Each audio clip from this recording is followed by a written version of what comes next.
Rafael Nadal announced that he will retire from professional tennis after the Davis Cup finals later this year. And now we have lost the two most popular tennis players in the history of tennis, Federer and Nadal. And I've received messages where people told me that they were crying when they heard the news.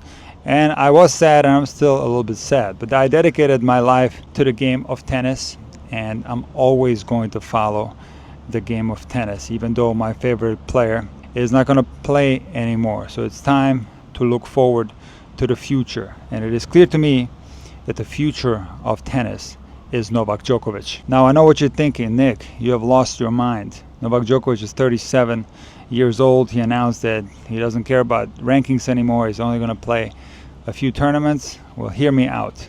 Yes, Novak Djokovic will not play forever. Maybe he's going to play until the Olympics in the United States. But the immediate future, let's say 2025, will involve Novak Djokovic, because in my opinion, there are only two players that can beat Novak Djokovic at the most important tournaments when Novak Djokovic is at his best. And these players are Jannik Sinner and Carlos Alcaraz. And if Novak happens to face one of them, he has the abilities to figure out a way to win matches, because I've never seen someone play as clutch as Novak Djokovic. He is the greatest player in the history of tennis at playing big points. If you take a look at the semifinal match in Shanghai against Fritz, who just reached the US Open finals, he's playing well. He's up set points serving.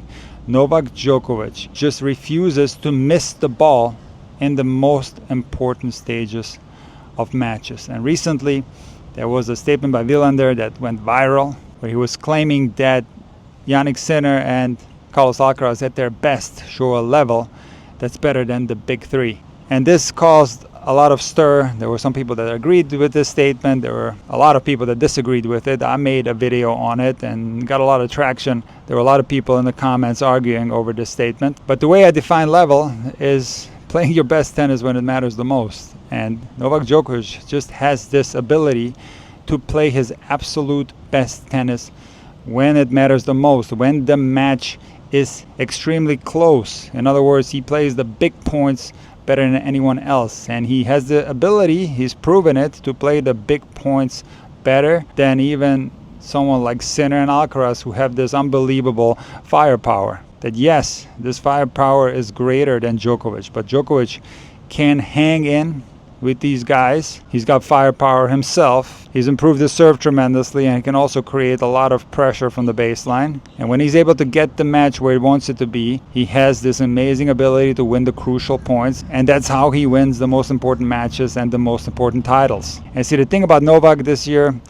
it was so mysterious because Novak wasn't himself in the first half of the year. However, I do think that Novak found himself at the French. He did get hurt there, and he played with an injury at Wimbledon and still made the final. But Novak was a different player at the French and at Wimbledon compared to the rest of the year, where he simply wasn't himself, possibly with the exception of the Australian Open, where he did make the semifinals. Then after Wimbledon, of course, he won the Olympics against Alcaraz in the final. And at the US Open against Papirin, he didn't play well. More specifically, he didn't serve well in that match. And there were some statements made by Djokovic after the US Open that were completely understandable. He said that he doesn't care about making the ATP World Tour finals. He doesn't care about rankings anymore. He only cares about playing for Serbia and playing the Grand Slams. So going into Shanghai, I didn't know what to expect from Djokovic. And the first match against Mickelson was a scratchy match. Djokovic did not play well. Mickelson could have won the first and the second set. However, in the second round, Djokovic plays Cobolli, who's top 30 in the world, and beats him 1-2. He then beats Safiullin 3-2, who's a great player. Menchik is an up-and-coming player with huge potential. Djokovic loses the first set in the tiebreak and then wins comfortably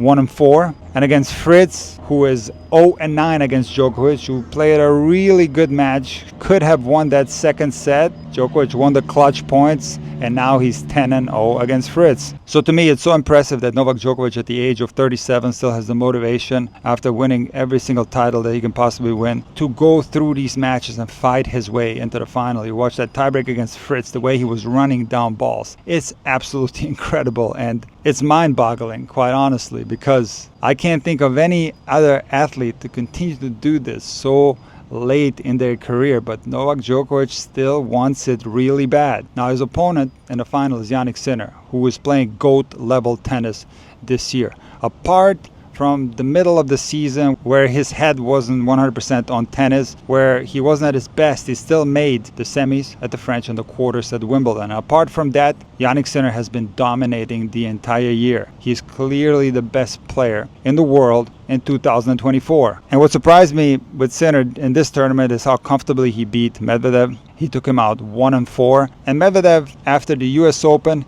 in a press conference, perfectly described why Jannik Sinner is playing so much better, because Medvedev had a very good record against Sinner, and Sinner was able to flip this record. So they asked Medvedev, what changed in your matchup? And Medvedev said that in the past, Jannik Sinner had the ability to put you under pressure and hit winners. He had a lot of firepower. He's a great shot maker, but there would be these patches and matches where he would give you some mistakes. And Daniil said that Sinner now doesn't have as many of those ups and downs. So there are matches where he simply doesn't miss. And it is my opinion that Jannik Sinner is one of the hardest ball strikers, if not the hardest ball striker that we've ever seen on the tour. In the semifinal match against Mahac, there was one rally where these guys were hitting so hard that Mahac broke his racket, who, by the way, is a top 10 caliber player. He took out Alcaraz in the quarterfinals, and I didn't think that Alcaraz played a bad match. So Mahac is an unbelievable player, but as hard as Mahac hits, Jannik Sinner hits harder. In this particular rally where Mahac broke his racket simply from hitting the ball, he didn't throw the racket or anything like that, Jannik Sinner was able to finish the rally off with this 155 kilometers an hour forehand cross-court winner. So the firepower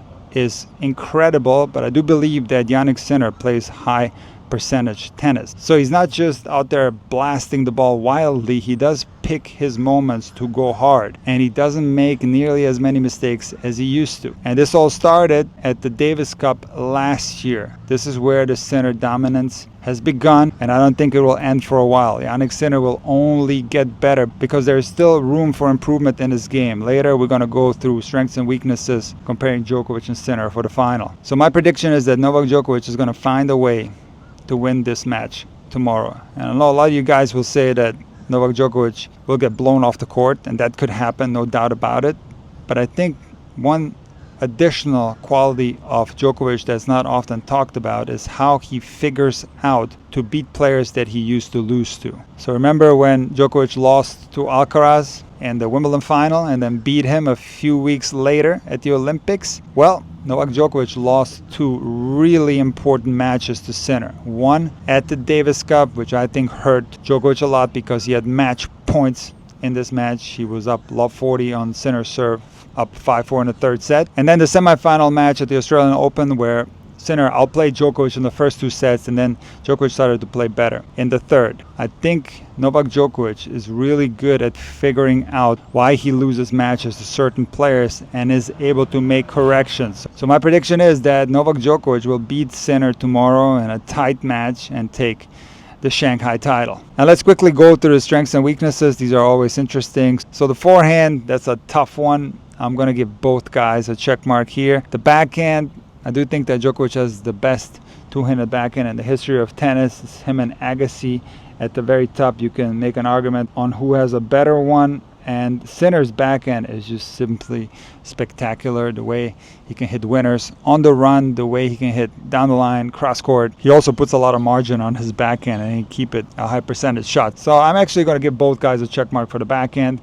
The same for the serve. Djokovic has improved his serve tremendously throughout all these years, and Jannik Sinner has improved his serve as well. So both guys get a check mark on the serve. The return, this is a tricky one. I'm going to give a slight edge to Djokovic. The net game, again, a slight edge to Djokovic here, even though Sinner has improved his net game. The same goes for feel, slight edge to Djokovic. When it comes to offense, this is a check mark for Sinner. When it comes to defense, this is a check mark for Djokovic, even though I will say that Sinner plays amazing defense, but Djokovic is the greatest defensive player in the history of tennis. So I'm going to give him the check mark here. When it comes to consistency, Djokovic gets the check mark here. And when it comes to movement, even though I could give the check mark to Djokovic, the thing with Sinner's movement, it doesn't look like he moves well, but if you take a look at how he's able to defend and turn defense into offense, I'm going to give both guys a check mark regarding movement. Now, of course, like I said, Jannik Sinner can come out and blow Novak Djokovic off the court. Jannik Sinner has that ability. But I do think that we're seeing a Djokovic that's hungry for more titles, and he's going to figure out a way to win this one tomorrow.